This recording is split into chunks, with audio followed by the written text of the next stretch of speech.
Before the message of today, we'll have a moment of Bible reading. Today, we are reading from the Gospel according to John chapter 10. Today, we shall have a brief period of scripture reading. The Gospel according to St. John. The Gospel according to St. John. Chapter 10. Chapter 10. Verily, verily, I say unto you, he that entereth not by the door into the sheepfold, but climbeth up some other way, the same is a thief and a robber. But he that entereth in by the door is the shepherd of the sheep.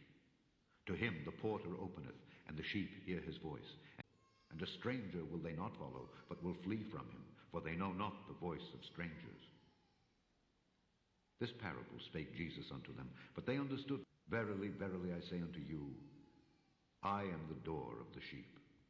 All that ever came before me are thieves and robbers, but the sheep did not hear them. I am the door.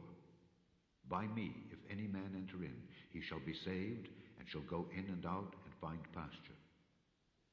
The thief cometh not but for to steal, and to kill, and to destroy. I am come